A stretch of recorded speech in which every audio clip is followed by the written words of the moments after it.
trying to figure out life. So I was like, what is life? Why are we here? There's this rock we're on and we call it Earth, and there's this thing called space, but we just call it space. And like, realistically, nobody even knows why we're here.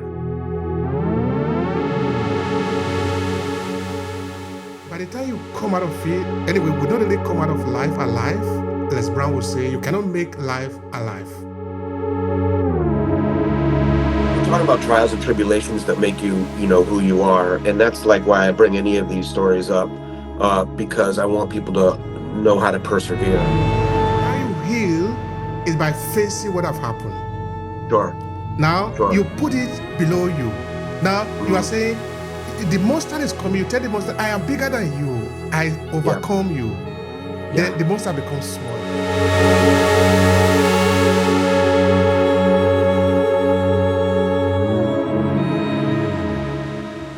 Hello, everyone, and thank you for joining us in today's episode of the Obehi Podcast. I remain your host, the Obehi Ewanfo. Of course, your only host here.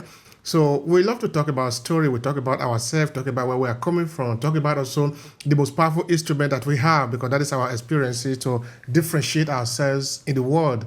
And I'm also very happy to talk with other people too who are also doing something wonderful in their area. And today I have the honor of interviewing Kevin with us.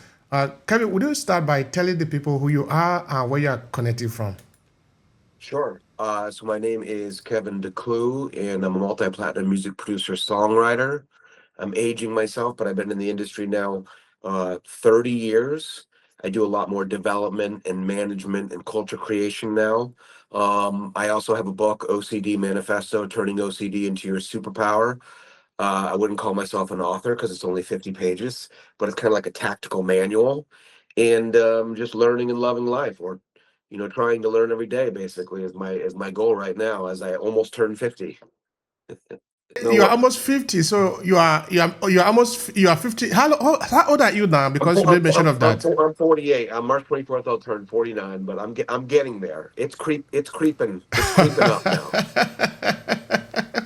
That is beautiful. That is beautiful. So I'm talking to an almost 50 years old man. You have been living for nearly 50 years, so you have a lot of experience that you can share with us today.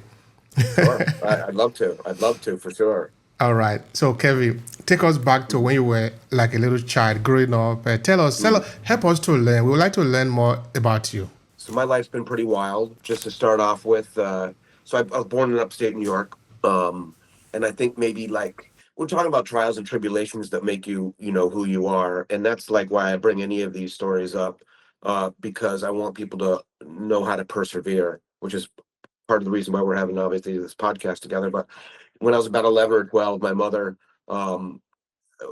publicly said she was gay. She had fallen in love with one of my teachers at my school.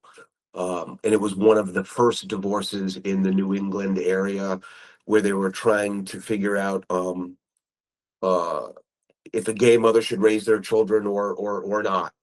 And so we ended up moving in with my father, all three of us. And my mother moved away. They had signs up that said "Take Back Vermont." They were saying they're going to burn her house down. And it was a really big experience for me because I was seeing something pretty heavy at an early age. Um, And so my dad took all three of us kids and moved us up to Rutland, Vermont, this, again, small town, 30 below zero in the winter, Rutland, Vermont. And I lived there for about 6 or 7 years with my dad. He was a military guy, loved him, but very, very tough. And music became kind of my life and my love. The individuals in my family kind of weren't seeing it at that time. The college I was the first person that wasn't going to like follow that kind of path. And so I ended up becoming homeless when I was 16 years old. Lived on the streets for about a year and a half. Lived in my girlfriend's closet. She ended up. This is the best story. So I'm out in the streets. It's cold, and there was a wonderful woman that worked at the Moose Club. It was called. And at night, she would say, you can sleep in the back of the car because it was starting to get cold." And eventually, she brought me up to the house. And then eventually, I met her daughter, who ended up becoming my wife. But at that time, I lived in their closet. I'm not joking with you. So the father obviously would not like me going there, right? 16, 17-year-old kid, but he was a construction worker. So he'd leave at like 3 in the morning, and then they sneak me in, and I'd sleep in the closet. But those were times, those were tough times, you know what I mean? My mom was gone, and my dad and I weren't getting along, and I was sleeping in gazebos or anywhere I could. And uh music is what music is what saved me. I had a band called Earth Ride. We were selling out all over New England on the radio. I got my first deal when I was 17 with Ted Sabaty, who had produced the Red Hot Chili Peppers. So that was kind of the beginning. It was a whole big storm with music that pulled me out of it, and then starting to understand life and toughen up to the trials and tribulations of reality of what we all go through, of what we all go through. And that's what I kind of do on my LinkedIn is, hey, we're all going through this. Let's share it together. Thank you so much for that, Kevin. I really appreciate that. I appreciate you opening up to that part, that difficult part in life. Mhm. And those Yeah, difficult parts are actually what make us who we are today. I sort of tell sure. to 10 people because now I have interviewed more than 1,000 people here on this podcast, and Mhm. I've learned from each and every one of them. It's a privilege Yeah, that I have. It's a privilege to yeah, be able to sure. sit here and listen to more than 1,000 stories. Yeah. And particularly for people um, that are coaches, because we do have a lot of coaches here coming to this podcast and also as Mm. part of our client. Yeah, I usually say that you need to live for you to talk about life. And when you correct. live, you go through things. Those things that you go through, they make who you are. Yes. Yes. And so that by the time you come out of it, anyway, we don't really come out of life alive. Les Brown would say, you cannot make life alive. The only Right. thing that happens is that you are in a journey. You Right. can't say, when I finish living. When you Right. finish living, you die. So in this That's journey, correct. you are going to That's continue correct. this till the end of it. So Yeah. enjoy the ride. Enjoy it. And what, it's so wild that you said that, because the first band that I was telling you about was called Earth Ride. Earth Ride. And at the beginning of the concert, I would say, enjoy the ride. Because that's how I would try to describe life, as an earth ride. And that's why we named the band that. That's beautiful. That's so Yeah. beautiful. We are coming to that just now. You see, I am trying to understand something. You see, some people will hide away from what have happened to them. And they think that by doing that, they will heal. No, you cannot heal like that. How Hmm. you heal is by facing what have happened. Sure. Now Sure. you put it below you. Now you are Hmm. saying the monster is coming. You tell the monster, I am bigger than you. I Yeah. overcome you. Yeah. The monster becomes smaller. The monster is your Sure. fear. It's a challenge that Sure. you have happened to you. You didn't cause them, but they happen. But Right. you're not going to say, oh, the monster is coming, so you are hiding. No, no, the Right. monster is coming. Come. I've Yeah. overcome you. Yes. Because That's the only way. you face it. When you look through it, it becomes transparent. You can actually look through it. Yeah. But Oh, if we don't have that I courage, love that. it I will love become that. always bigger every day. They will become always smaller. Yeah. Life is Yeah. good. Yeah. It absolutely is. And all of it. And all of it. You know what I mean? There was somebody that said a while back, and it was the best kind of a understanding for me. They were saying things were going wrong, and they were stressed out, and this was happening, and they stopped and they said, "Wait a minute." And they went outside, and they said they breathed in and they breathed out, and they said, "This is life." It's like life isn't just one specific part; it's the whole thing. It's experiencing the whole thing. And she said she just opened herself up and breathed and said, "Wait a minute, all of these things I'm going through, it's all life. I have to experience it all." And I was like, wow, that's amazing. That's amazing, you know? I have an interesting episode that I'm going to be doing with a professor friend of mine from the UK. And we're Yeah. going to be talking about gift. And Mm, we're going to be looking at it from the point of view that when you have a gift, it's not for yeah. you. It's for Mm, you to serve. sure. Sure. So we're having Sure. this episode coming up tomorrow. And this is important. I'm just saying all this to help people understand that there are things that are going to happen. You can't control it. Things will No. always happen. But how do you reframe it? How do you learn from it? because they are Mm-hmm. going to be the element now you will use to help also other people. You can't Yeah. say, oh, bad things should not happen. No, you cannot stop bad things from happening. Okay, Mm-hmm. those things that you don't like, they are going to happen. Right. They're going to happen. That's the thing. They're actually going to, for All right. sure. Now, let's look at it this way. Then, of course, we move away from here. We go to Yeah. what you are Yeah. doing Yeah. today. Yeah.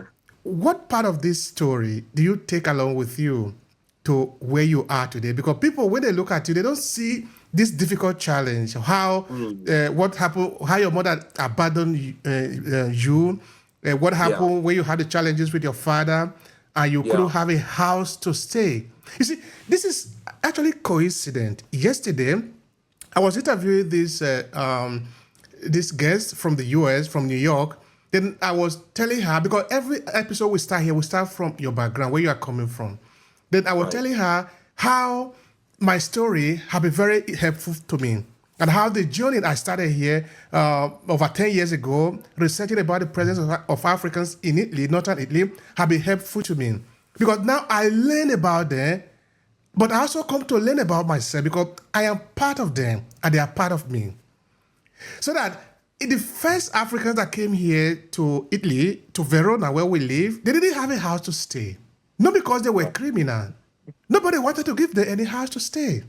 Yeah. Just because they are African, they are different from the local people. Sure. They were Sure. even walking. They will come from the work and sleep on the train station. This is Yeah. the story they told me because I did interview. Yeah. I interview people, a number of them. I have produced more than 2 books from it. Mm-hmm. Mm-hmm. Why I'm saying all this to the people is that you need to know that things will happen.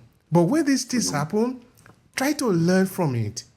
Because Yeah. it's gonna make you a better person than nothing Yes. have. If nothing have happened to you in life, you are a baby. Look, it's all and we talked about this before. Even with mistakes, it's only a mistake if you don't learn from it. You know what I mean? And you know, uh, even in the business world, you fail a lot, and I'm glad that you said that about learning from it during your hard times, because when you're starting in any industry, there's a lot of there's a lot of failure. Uh, and I used to always hear these entrepreneurs say, "And it's good, Kevin. Failure is good." And I was like, why is that good?" And they're like, "That's what you learn from. You learn from the hard times. You learn from the failures. You learn from them. It's only a mistake if you didn't learn from it." I've taken that a lot into obviously my personal life, but then in my business life as well. Thank you so much for that. Just so that we can help some other persons who might also be where you were then, not where you are today.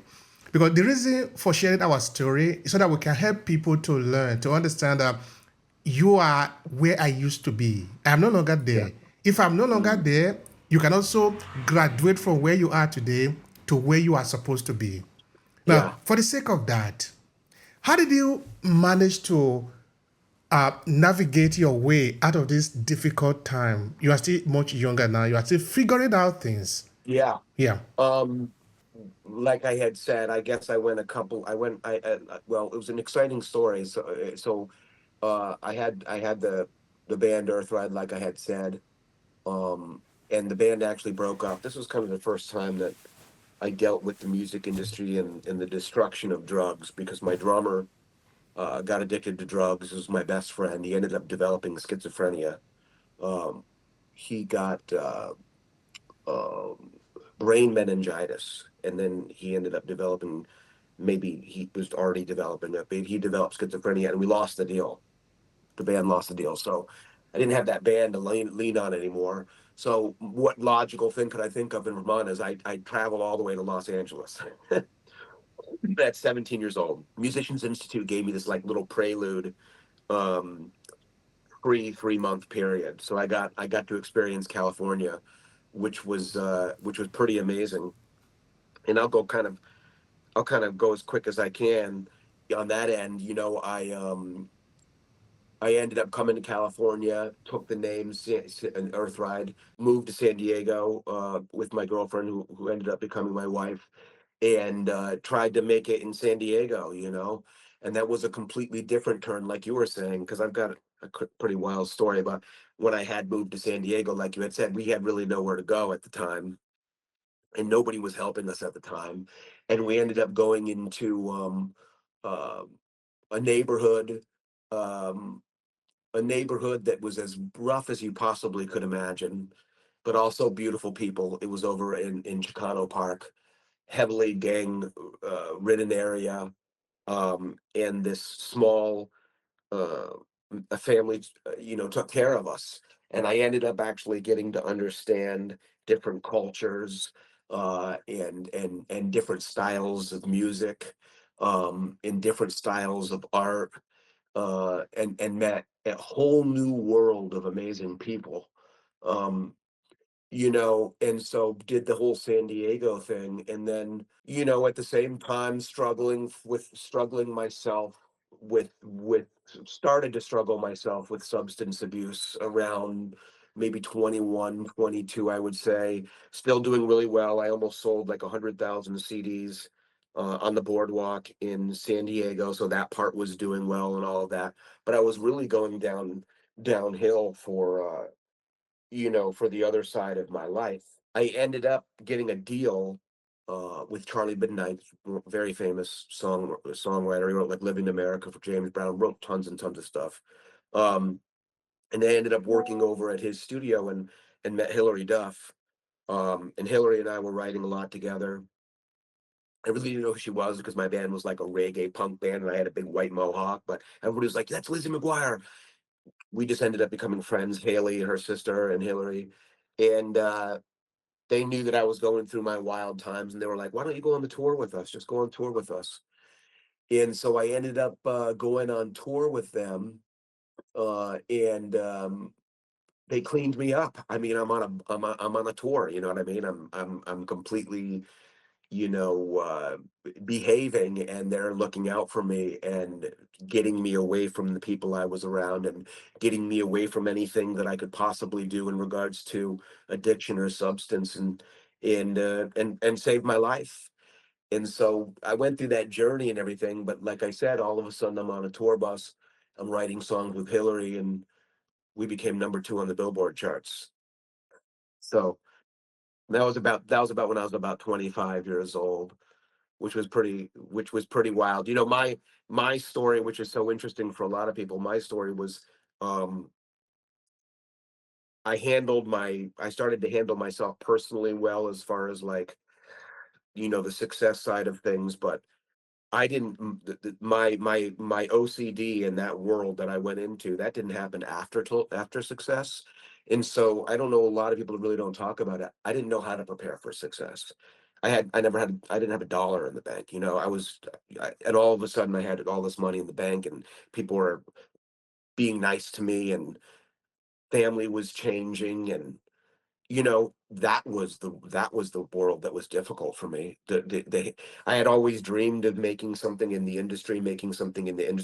But I'll tell you what, my friend, I never thought about, if I do make it into the industry, what that next day is.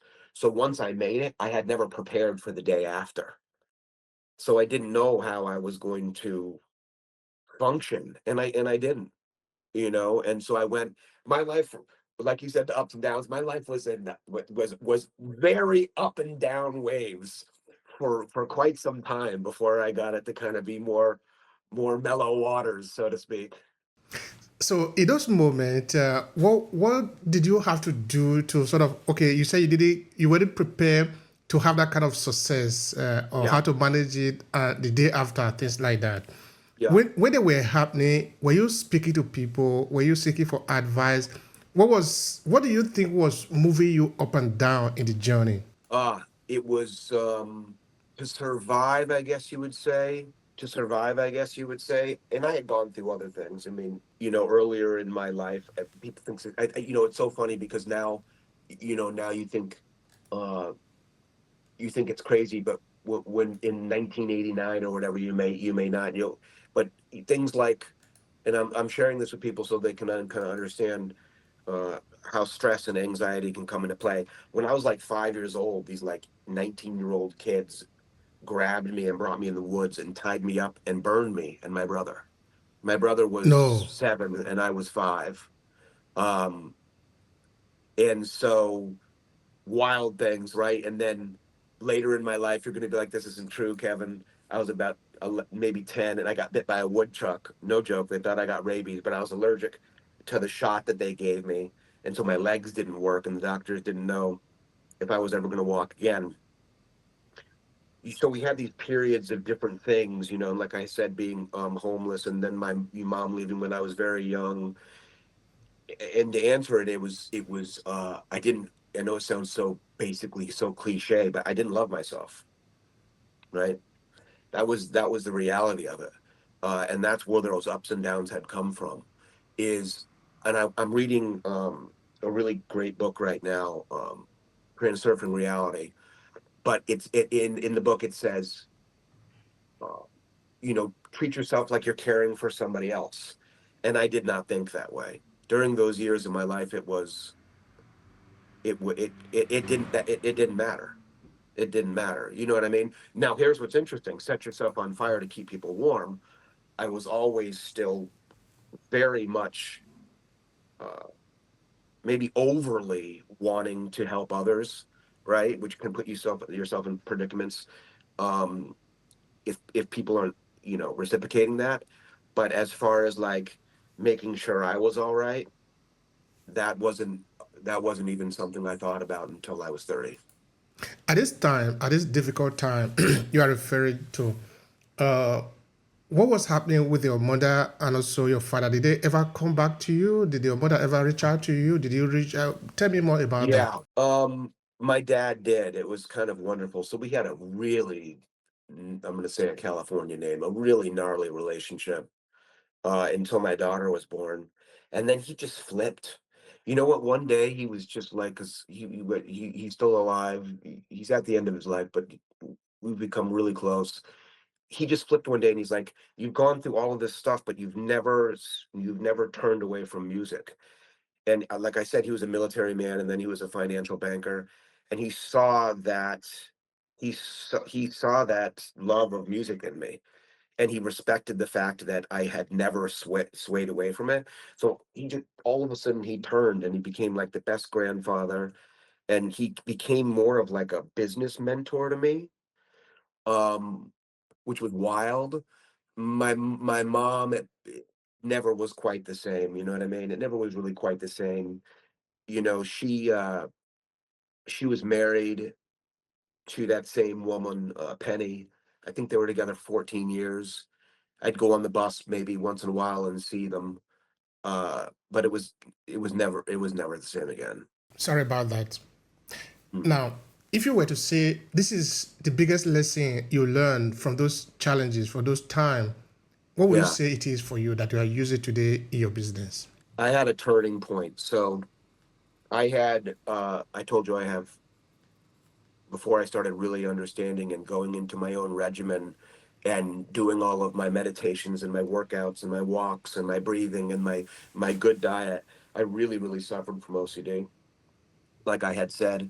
And I had gone, believe it or not, I had gone to, I had such, just to tell you the power of a positive mind. It's the same thing with a negative mind. And so my OCD was so strong.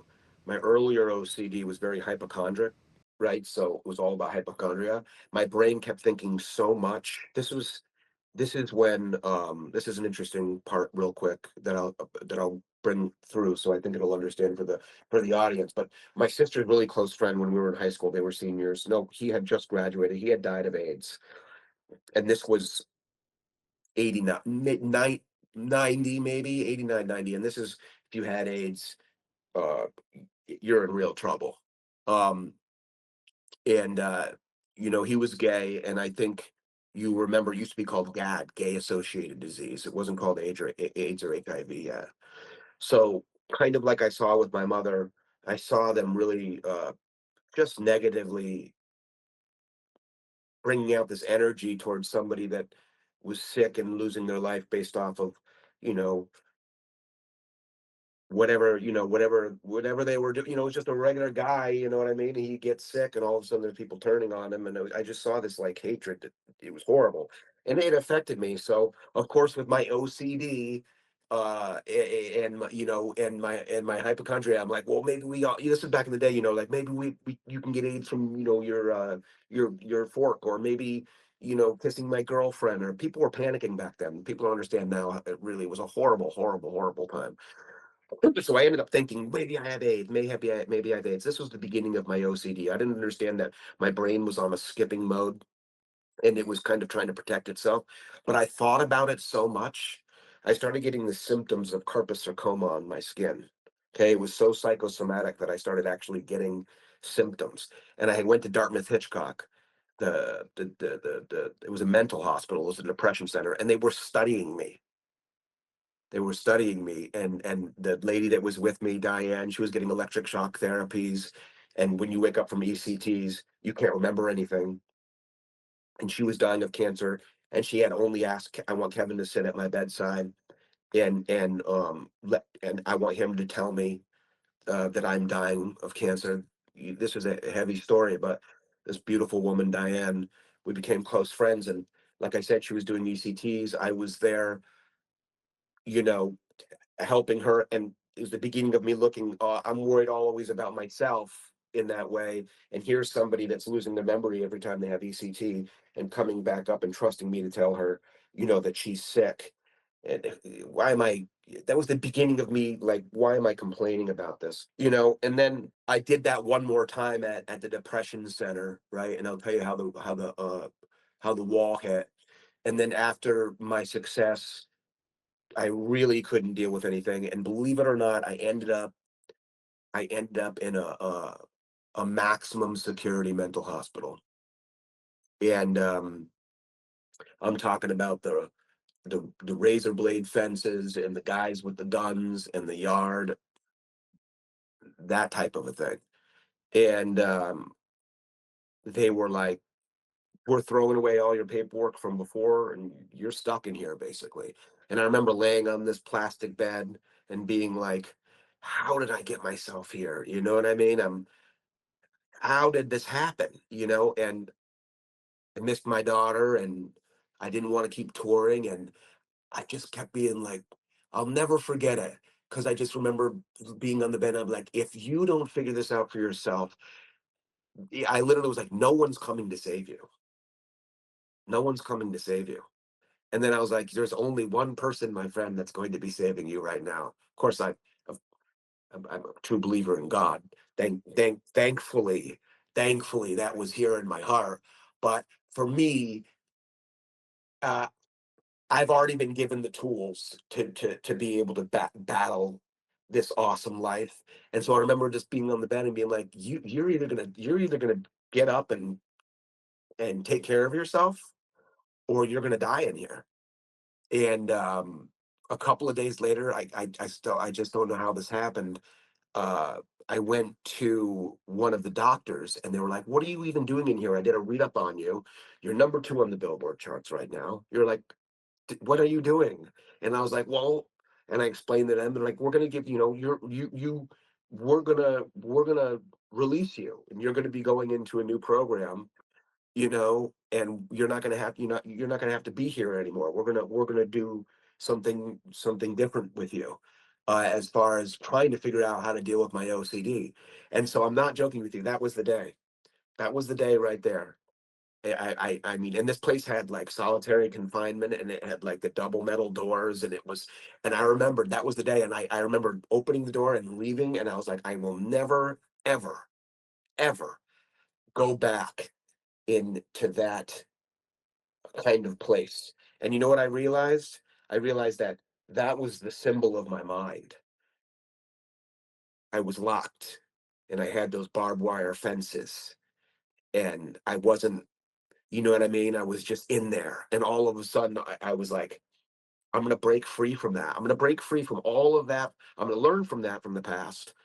It's going to make me a stronger person, but I'm going to break free from it. That's not going to define me.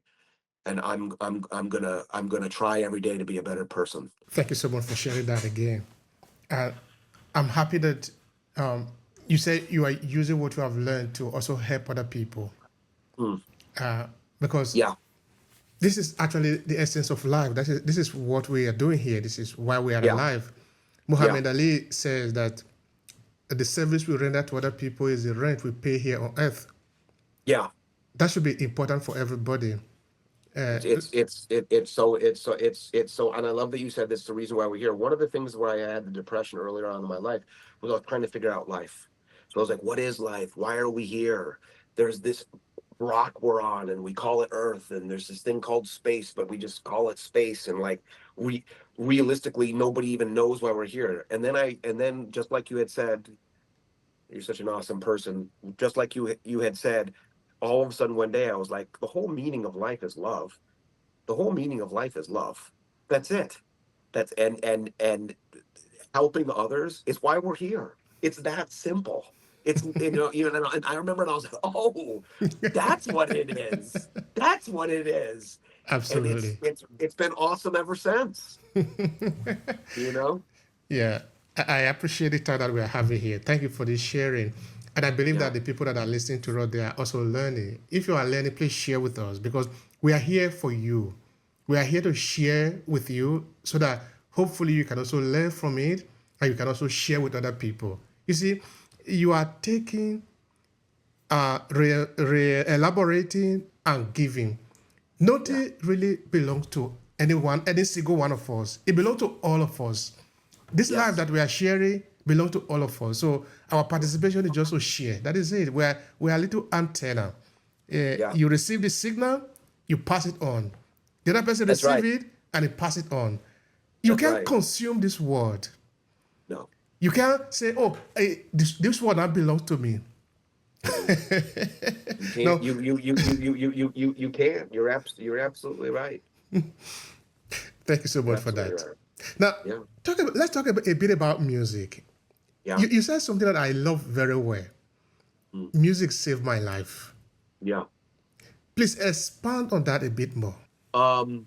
Well, and I've been studying music for the last couple of years in regards to the science side of it, right? The emotional side of it, which we're all starting to talk about more now. But um, that's such a great question. That's such a great question. You know, I remember, and again, this is going to date me a little bit, but I remember when my parents had their divorce. I I can't even remember all of it. I don't know if I was too young or if I kind of like blocked it out or what. But I'll never forget that we had this area that they were half building over by this like and kind of like an extension of the house that we had at the time. And we had like one disc we had one like tape player, and there was one tape and it was Brian Adams. And I didn't know Brian Adams. I didn't I think I maybe been like in third or fourth grade. And it was a song of, cuts like a knife, but it feels so right.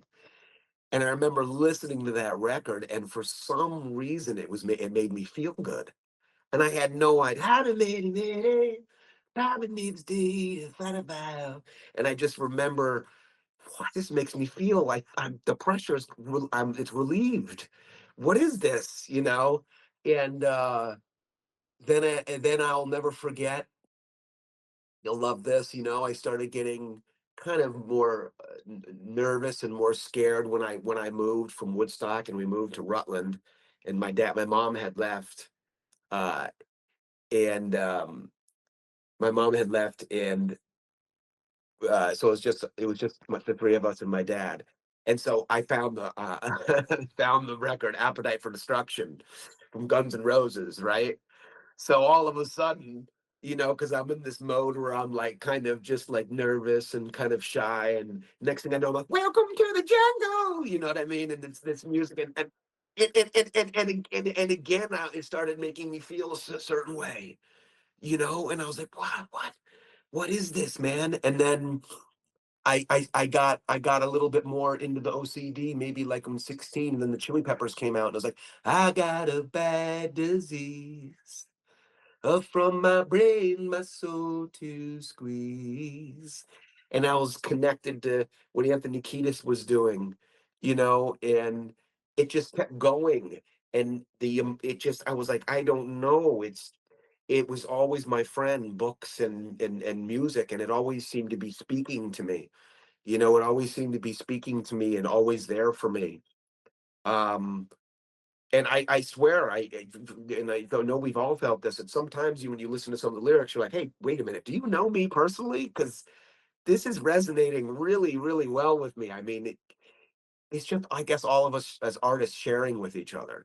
And we're all artists because we're all here, where I talked about that all the time. And in my coaching of musicians is we're all artists and we're all experiencing and we're all here to create and share.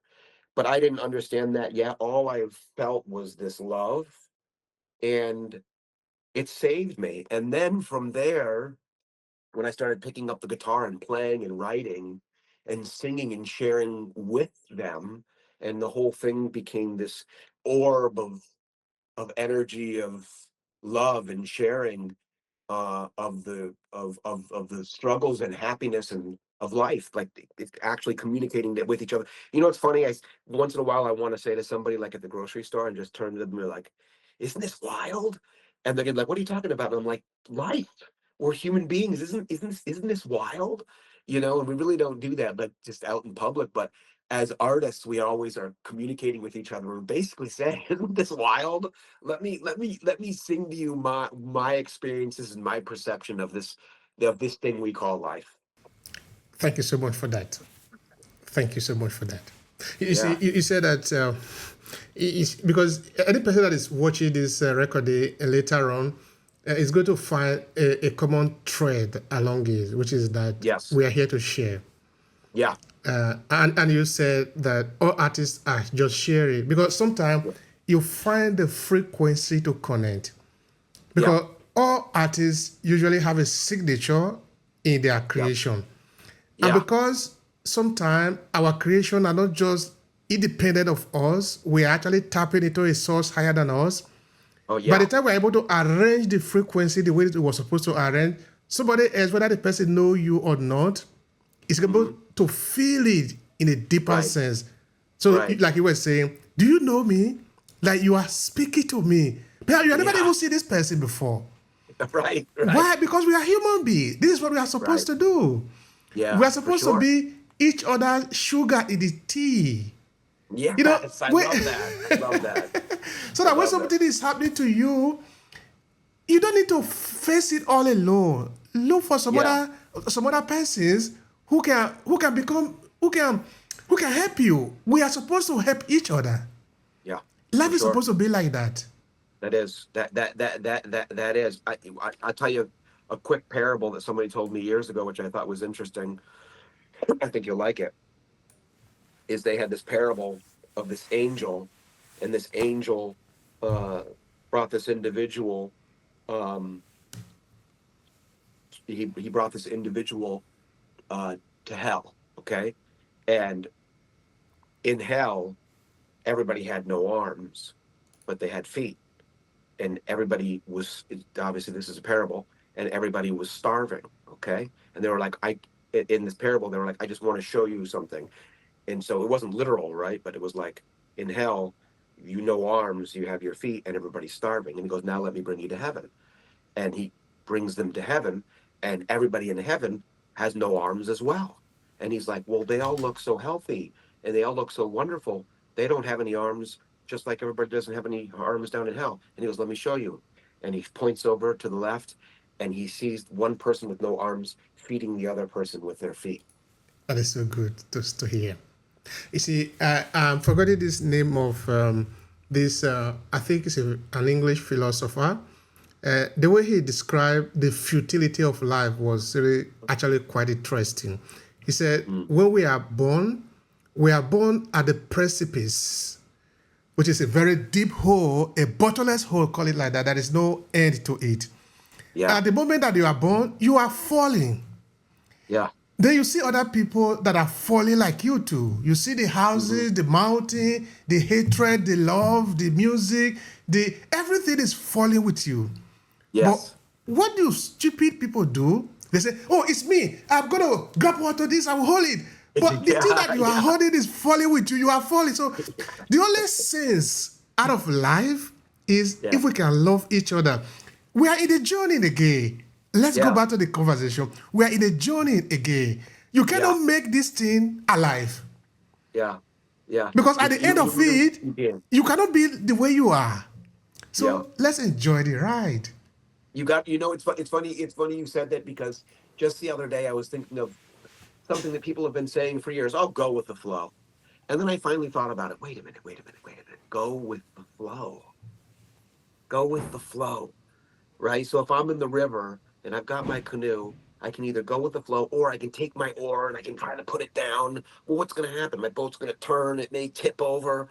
I never thought about it. There's some of these terms we've heard our whole lives, and we don't really think about them. And I thought about that the other day. Go with the flow. I was like, if that doesn't tell you, right? That's like so simple. It's so simple, right? But it's so true. Yeah, that is so true. I love that. They say life is so simple, but we work very hard to make it complicated for us. We do. We complicate it. We complicate it for sure. And you know that. Like if you just go into the woods and sit down under a tree by yourself, you can tell very quickly um, the difference between those two realities, you know? And I think the trickery of life, I would say, in that way is it's so simple, it doesn't seem simple. You know, it's one of those things, you know what I mean? It's one of those it's one of it, because you always everybody's got it's that simple, you know? And that's I think part of the that's part of the illusion, I think, you know, that we all kind of get into. That's why, you know, and I'm sure you love to hike and go for long walks as well. But I recommend that in my book. You know, go out there and go out there and find some silence, some solitude to be by yourself and reminisce on the extraordinary world. Yeah. You know, We, the I extraordinary call it world. connected to the source. Because when you are Right. there in nature, you are into who you really are. That is what you are. You are part of this Yeah. universal energy. You Yeah. were part of it before you were born. You are part of Yep. it now. You will be part Yep. of it after you have died in this nature. Yeah. So let's Yeah. embrace it. Yeah. Well, you know, this friend of mine, mentor of mine, went earlier in my career. He said, who are you?" You know, classic question. And I said, "Well, I'm Kevin." And he said, "Well, no, you're not. That's just a name your parents gave you when you were born on that little piece of paper. Who are you?" And I was like, "Oh no," because even when you start there, you know what I mean, and you're like, you think on that kind of level, and you're like, that's like the earth plane, you know what I mean? And life's very interesting because it's very good at having you forget and falling into the it's falling into the flow of what man has built, right? Time, right? The illusion of time. We can go on and on about it, right? But to be able to and you'll separate yourself like you and I will right now and have this amazing conversation. You really understand in depth the beauty of life, and then it'll take like 45 minutes after the conversation where you fall back into this. Oh, I've got to get the pancakes done, and right, and then you know you've got to check yourself so many times a day. Life is very very good at having you get into that in the forgetfulness of true life, you know. And I always try to say that even to my artists that I'm with, and you know, we'll be talking about like social media numbers and tours and all this type of stuff, and I'll stop and I go, isn't it great that we get to be artists? Isn't it great that we're talking about doing a record and that you get to go play shows? And we stop and think about that, and it makes us go, wait a minute, it's not all about the numbers. It's not all about the shows and who we're opening up for and these deals and that. It's not what it's about. It's about, like I said at the beginning of my life, it's about the way music makes us feel. Lovely. And it's really that's really important for some of the younger artists because I am I am basically a coach now. People are like, well, what do you do now as far as like in the music industry? And it is more like a coach in a way, promotional management, but more like a coach. Because a lot of this is artists that I see that are similar to me with, you know, they're in their 20s. And I'm like, look, at number one, health is wealth, We're going to start to understand your journey. We're going to go into the mirror of accountability. We're going to really dive into the artist way, because it's throughout your entire life and it rides with your life, this creation of art. And I go in that with them to really have them understand why they're pursuing this industry in the first place. Because here I just said it, right? This industry, like, right? We can box it, this industry, but in reality, man has created it to be an industry. But before that, music's been around since human beings have been around. The drum circle has been around since the beginning of time, right? So we have to tap back into the power of music sometimes as professionals, and let go of the corporate industry side of it that we all deal with. You know what I mean? We all deal with it. I mean, I have such savvy artists in their 20s that are on TikTok, and this is how I edit it, and I'm going to do this, and this is the banner, and this is my marketing, and this is my branding. These are people that are like in their early 20s, and they're talking like a 55-year-old executive. They've got a lot of weight on their shoulders. And so, Yeah. I can't believe that I'm happy. I'm happy that I didn't have the internet when I was growing up. I mean, I hats off to the younger generation, because they're doing such a great job with so much information that's out there. They're doing a pretty good job, Anyway, right? for music production and a lot more in it, we need to come back again for the conversation, because I really want to go more in depth about that. Today, we talked a lot about you personally as a person, where you're coming from, your history. So yeah, I think we really need to come back to this conversation again. This is what we do. We are not in Yeah. haste. For the final thought, where can people find more about your work? That is the final statement here, very briefly. Yeah, I'm pretty much in the background nowadays. I had a Quora. I had a Quora account. I had a lot of followers, but I was promoting my book on it, so they took it down. So I have my LinkedIn. I know that sounds you no, I love it, because that's how you and I met. I have my LinkedIn, and people can go on my LinkedIn and reach out to me. Um, and I always respond. And there's a lot of fun content on there as well. Again, that's how you and I met, which is so awesome. And so, yeah, if people want to reach out to me, Kevin DeClue, I'm on LinkedIn. Um, I'm on other areas, but let's not kid ourselves. I'm 48, so I'm not like all day on all of the different devices and platforms. But yeah, find me on LinkedIn. OCD Manifesto is my book. You can find that everywhere. Amazon, Barnes and Noble, pretty much everywhere. And hey, I really appreciate you, my friend. I follow you on LinkedIn and all of the amazing things that you're doing, and I'm a fan of you. And it's been an honor to do this podcast with you. Thank you so much, brother. I really appreciate it. Of course, like I said, we are coming back again for the second episode. I really appreciate the time and the sharing here. Thank you very much. Yeah.